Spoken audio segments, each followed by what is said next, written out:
Hello and welcome everyone to Let's Play Tomb Raider 4 Remastered. This is guys 115 speaking, and I would very much like to welcome you to a proper dip into the Great Hypostyle Hall, because this time we're not just armed via the Sun Goddess, but also with the Hypostyle key, allowing us to enter the hall proper.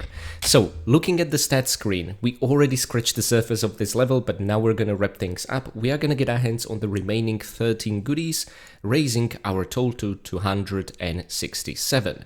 When it comes to kills, we are gonna land 10, raising the total to 93. And finally, there are no secrets in the Great Hypostyle Hall or any vessels to be broken. However, there is gonna be some object destruction, don't you worry about that.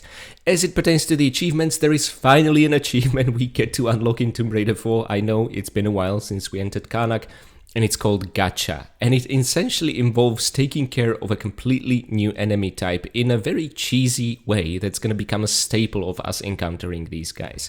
Anywho guys, let me show you exactly what I'm talking about, and we need pistols for this one. So my friends, there he is. Well, quite the introduction song there, and these guys don't mess about. They're on one hand just a retexture of the assassins in blue we've seen before, but also I would very much like to have them enter their defensive stance.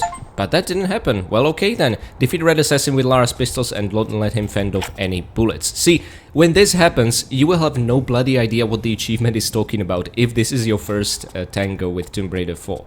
So you know what, I'm thinking I'm gonna show you on the next assassin, despite me preferring to use a shotgun. Oh my, none of them really get into their defensive stance, do they? Okay, and this is what the achievement is talking about. If you fire off any bullets now, they will deflect them. Even if you use shotgun and shotgun pellets, they end up deflecting them, which I have no bloody clue how that works. So what you can do instead is holster and immediately unholster your weapons, and this will confuse their AI, which honestly isn't great. As an alternative, you can just aim elsewhere and re-aim back, and this has the same effect. So whichever is faster. When it comes to pistols or Uzis, it's faster to holster and unholster.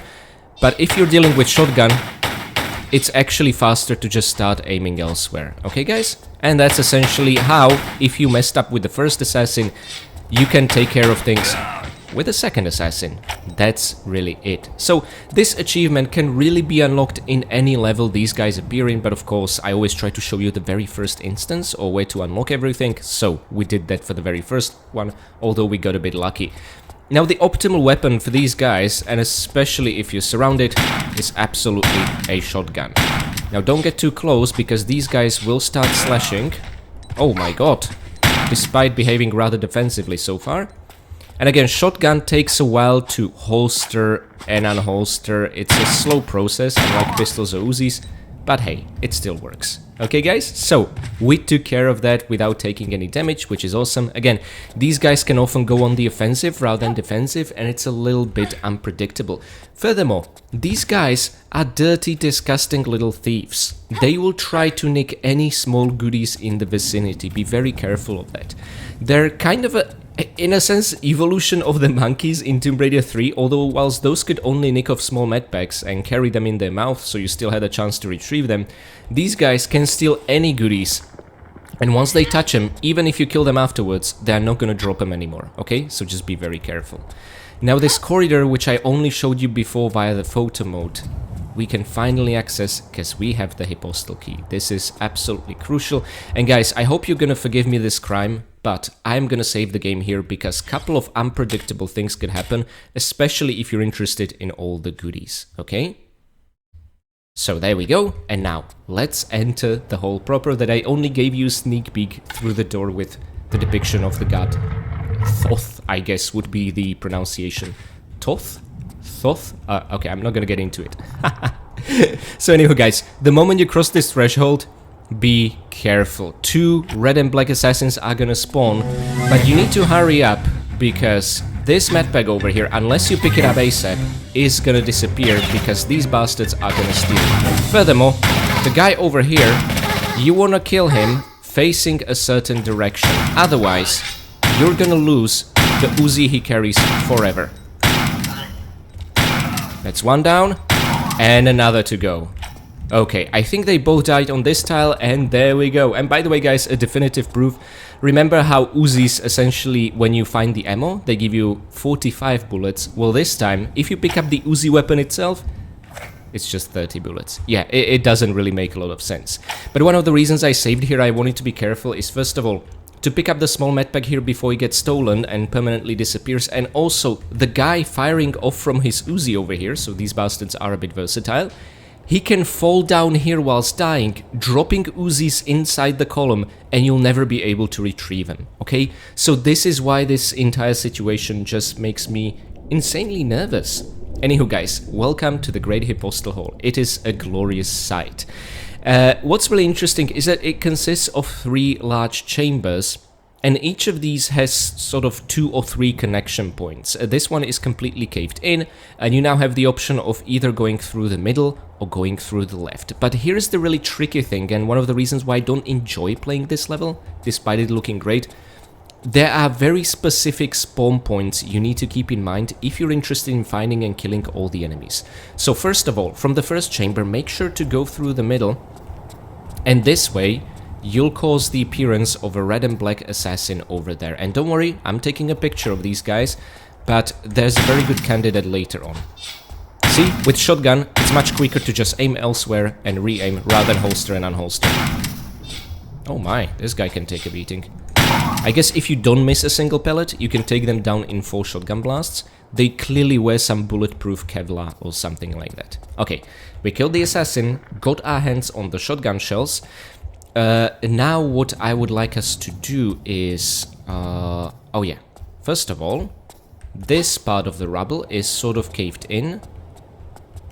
There we go, but it does at least contain a large medpack, so it is not a complete waste of time. And now we can continue from the second to the third and final chamber of the Great Hypostyle Hall, and you can either do it via the upper path from this caved-in chamber, or you can pick middle and left. And yeah, essentially try and guess now which one you need to take to make the next assassin spawn. Again, it is the middle path, okay? So that's just something to keep in mind. And if you take the middle path, you will find over this mound over here another assassin trying to hide. He's going for an Uzi, but we were faster. Wonderful. He drops nothing, by the way, you don't have to worry about that, and your prize over here is a box of flares.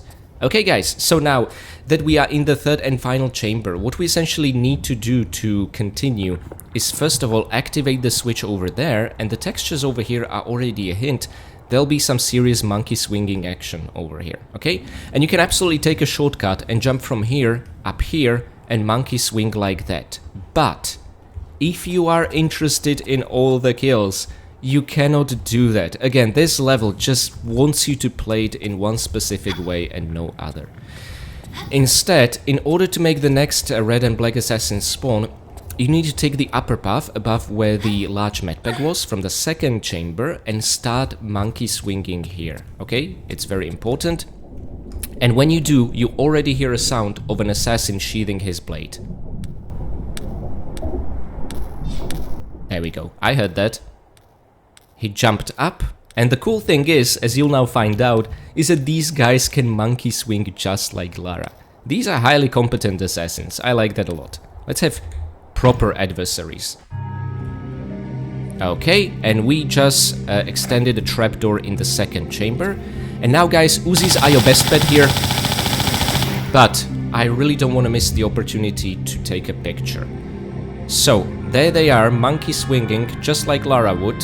And I think it'd be appropriate to capture both him and Lara, but let's do something about her facial expression first.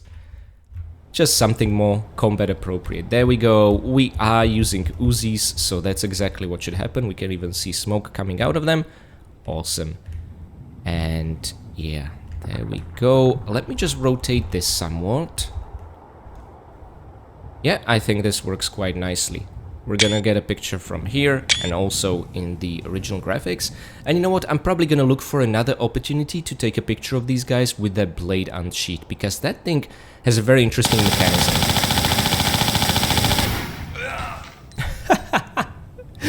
This never ceases to be funny. I'm sorry, it's absolutely hilarious. Also, you don't need to worry because this guy drops nothing, okay? So that's it. However, that's not going to be the case with the other fella. Now you can either return completely, or what I would recommend is actually monkey swing to the same point that that assassin came from, and that's going to lead us directly to the trapdoor we have extended, which will actually allow us to monkey swing further. Yeah, this level is all about monkey swinging, so if you don't like it, you're probably not going to enjoy it. Personally, I don't mind that. It's just the particular paths you need to take through it to ensure you trigger the spawn point of all enemies. That's the only thing I really cannot stand. Okay, and on we go. And just look at the depictions and the architecture of this place. Again, showing the sun goddess in the distance, which is pretty cool. And again, we do have the sun goddess. We're just missing the sun disk, and guess where we were gonna get it? Of course, underneath the Great Hypostyle Hall. Okay, we haven't seen this much monkey swinging since Medubu Gorge, I believe. Okay, now be very careful. When you make it here, you can already drop from this trapdoor. You heard a musical cue. There is an assassin that's gonna monkey swing. Unlike the previous one, this fella is gonna drop a box of shotgun shells. So I kind of don't want him to die and drop down. I would very much prefer him to at least drop down over on this platform. But is he gonna extend his blade? That's what I would like to show. Oh, wonderful. So there an opportunity for a picture presents itself, because this thing is an absolutely fascinating mechanism. And you know what? Yeah, I think I quite like the picture. But you can see the different points of hinges on that blade. And honestly, this looks like something where if you apply a little pressure from the side, it will completely fall apart. I can't imagine this being a usable sword. But my god, it's such a fun idea. Now I want to take this fella down, but not make him fall down completely. Oh, I think he blocked that. See, they can block pellets. Okay, okay. Quick! He was after the Uzi clips over there. That sneaky bastard. Okay. So he drops the box of white shots. And yeah, I didn't want him to drop down from monkey swinging and then having to go down and retrieve them. Okay. Even though if you were to do that, the way back is very quick. You just climb up here, here, and then monkey swing across. It's no biggie, but you know, I like to be a little bit more efficient. And now we made it to the top. We can even walk above the trapdoor we extended, but we can of course jump over it, it's not a requirement. We get to see some additional details of the top of the Hypostyle Hall, and my god. And there is a unique camera angle which makes navigating a little bit more dangerous, but I just don't want to skip it. There we go. So guys, you might be wondering what on earth was the point, and this is one of those situations where Tomb Raider 4 introduces this semi-realism that has nothing to do with actual realism. It's odd, but to be honest, this one I managed to figure out even as a kid. I see something odd, I try to shoot it. That's just my instinct. So if you shoot this boulder, it's supposed to fall down and create an opening in the floor, which is where we need to continue. But you could have seen via a proper look that the process was not timed perfectly and it was instantaneous. The moment you shoot it, its duplicate already appears beneath the floor and the floor disappears. So it doesn't work perfectly. Honestly, this is one of those things I would hope the masters would address, but it's still funny. It's almost like a cinema-like trickery, you know? And by the way, I'm counting this as breakable objects, just so you know. What those I mentioned in the scrolling text at the beginning of the video referred to, since there are no vessels. Okay. And let's just pick these Uzi clips up. Wonderful. So 45 bullets this time, not just 30. I'm not even sure I was aware of this back in the original game. Oh well. And now let's just climb up. And you know what? This is a fairly dark corridor, and there's gonna be more darkness inside, so let's do this. So first of all, you will enter a bit of a dark but very interesting chamber. See, it has a glass pyramid top. If you try to activate the lever over here, no, Lara absolutely refuses. Furthermore, you can kinda, sorta already climb or climb into it, but you'll be pushed back. We need to destroy the damn thing. And what's worse, you cannot just shoot it. For that, we need to play around with the mechanism. You have a left path, a middle path, and a right path. You don't need to enter any of these, but if you enter the middle and the right one, you are gonna get your hands on some goodies that are actually easier to retrieve now before you trigger the mechanism.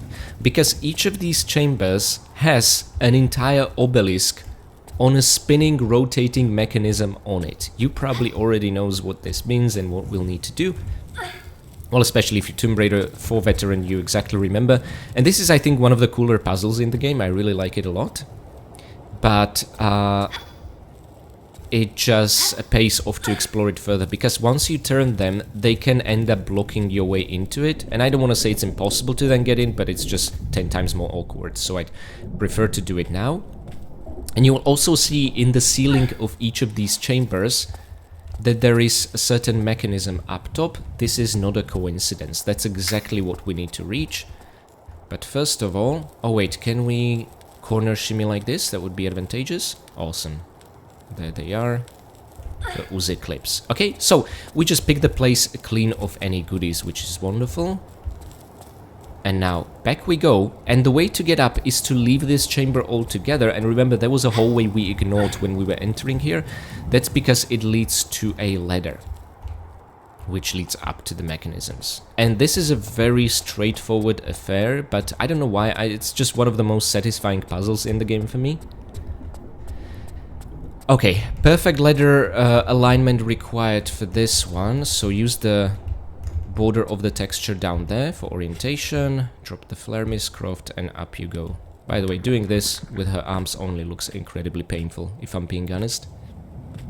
But talking as someone whose shoulders dislocate all the time, I know I'm a bit special case. Okay, so let's keep going. And now, guys, think of this like a pushable block. You can pick a direction from which you want to push it, but it's gonna end up turning and moving Lara via 90 degrees. And what you need to do is keep in mind that where the handle is, that's where the obelisk is pointing, and you always want to align these to the central chamber, so always to the left side as you enter the room, which is over there, okay? So this time, we want it to be facing south. And you can start the animation, then immediately release the action key. Lara will finish it without you holding. It's always going to move perfectly by 90 degrees, so you don't need to worry about timing or anything like that. And the one over here I find especially interesting, because this one, we again need to point this time to the east. And you actually need to hold it after the first 90 degrees, so that you let Lara continuously enter the second 90 degrees. And that's it. Couldn't be simpler. And for the final one, it's the same gist as the first one. One thing I don't like about this is there's no quicker way to access the chamber from this final one. You kind of need to retrace your steps completely. There. Now, you will not receive any musical cue or any visual cue that the obelisks are correctly aligned, but what will happen once they are is you will be able to use the lever that Lara just said no to, okay? So that's how you know. A part of me makes me kind of wonder what would happen if Lara would not refuse to do it. We trigger the mechanism with the obelisks misaligned. Maybe it would cause some kind of cataclysmic, seismic activity and bury her alive here. And Lara just knows what she's doing better than me. Hitting walls and stuff. Anywho, so there we are. Now that the obelisks are correctly aligned, actually let's just have a quick check. We should see, yep. The obelisk top, obelisk top, obelisk top, and it's not a coincidence all of them are pointing here. Inside this glass dome we cannot break with the sun disk, okay? And you know what? I do want to take a picture of this. This angle just absolutely fascinates me. So there we go. Guys, by the way, another cool thing is that you will have full control over Lara in this cutscene, and you only need to press this once. So I'm gonna try to do something. Oh, Miss Croft, please climb up, climb up, climb up. Yes, we did it! And by the way, this doesn't kill you. That's all I wanted to do. I wasn't sure for a while if I'll make it. There we go. I think a well-deserved Tomb Raider theme, and I'm not sure if you caught a glimpse of it, but a trapdoor opened underneath over there, okay? So, let's see what's up. Or, I guess I should say down. And now, I'm gonna draw a flare here. Make a save, and show you the statistics, because when we cross this point, we are gonna find ourselves in the second visit of the Sacred Lake level. Oh, actually I should save here, because we saved before unlocking the hole itself. There we go. And now, my friends, I want to show you the stats. This was the second and proper visit into the Great Hypostyle Hall. where we finally got our hands on all remaining 13 goodies, raising the total to 167. That means we got all 24 goodies of the Great Hypostyle Hall level, and also all 16 kills, 10 in today's second visit, raising our total kills count to 93. There are no secrets in the Hypostyle Hall, and there are 2 breakable objects, the pyramid glass top and the boulder. We managed to crack an entire hole in the floor, but no breakable vessels or anything of that kind, and we unlocked its only achievement, the Gacha achievement for tricking a red and black assassin. Although we had an easy time because he went on the offensive, not defensive, which made it a lot easier. We didn't need to be as patient, but I showed you how to do it with pistols should they go on the defensive on the second one, so I hope it will help you guys out. Anywho, you mess this up in today's level, you'll have plenty more opportunities to do it in future levels. It's not the last time we've seen these red and black assassins, as Von Croy will be constantly on our tail. So my friends, thank you so much. I hope you enjoyed today's dip through the Great Hypostyle Hall. We have one more visit to the Sacred Lake before we wrap up our Karnak loop, and I'm gonna work on that video so that you have it way sooner than you might expect. But before that, I want to say thanks to my absolutely amazing patrons. Blangoopel, Mick, Severin Drax, Enstickle, Katie Danger, Poo2, and Basic Brian E. Thank you guys so much for being my loyal Winstons and for giving us 1 ticket of admission to the Temple of Amun, also known as the Great Hypostyle Hall. Next, I would like to say big thanks to my caretaker Winstons, Michael McConkey, Karavetu, Renegade Durney, Blanket Fox, Jonathan Jones, Dig the Bee, and PD92. Thank you guys so much for your support of the channel and also for ensuring that Lara has a healthy iron-rich diet, resulting in her shrugging of Uzi bullets like it's pebbles. I would also like to give special thanks to my brave veteran Winstons, Andrea Paviglianiti, Alexander, and Richard Dearman. Thank you guys so much for your valiant support of the channel and also for helping us out today. What most people don't know is that the obelisk spinning mechanism was completely busted, and whilst Lara was up there moving the handles, it was the 3 of you underneath each handle moving and pushing the obelisks into place. I am not gonna let Lara take all the credit for this one. And finally, I would like to give one very, very special thanks to my one and only fine vintage Winston, Akira Foxmind. Thank you so much for your long and generous support of the channel, and also, after a very long time in the freezer, thank you for imparting a very important bit of wisdom on Lara, and that is explaining that it is better not to end up like Sisyphus and push a boulder over and over for all eternity. This made her take out her guns and make some serious progress to get to the bottom of this level, literally. And thanks to your help, the sun disk is hers. And on a final note, I'd like to say thanks to my free Patreon members, as well as to each and every one of you for watching the video to the very end. This absolutely helps kick the algorithm in the pants and make these videos more visible. And despite all of them being demonetized, we are growing, which is amazing, and it couldn't have been done without you guys. Now guys, we are 1 level away from closing this seemingly endless Karnak loop, so I'm gonna start working on that immediately, so that I can bring you a closure to this 3-level loop still within this week. I said you have the next video to look forward to earlier than you might expect, and I aim to fulfill that promise. Okay guys, so I'm gonna get cracking down on our second visit to the Sacred Lake, where we are also gonna get our hands on a particularly elusive kill and wrap up the Karnak business for the time being before we move on to Tomb Raider 4's biggest level. Okay guys, so until I'll see you again very soon in just a couple of days, I want to wish all of you happy raiding.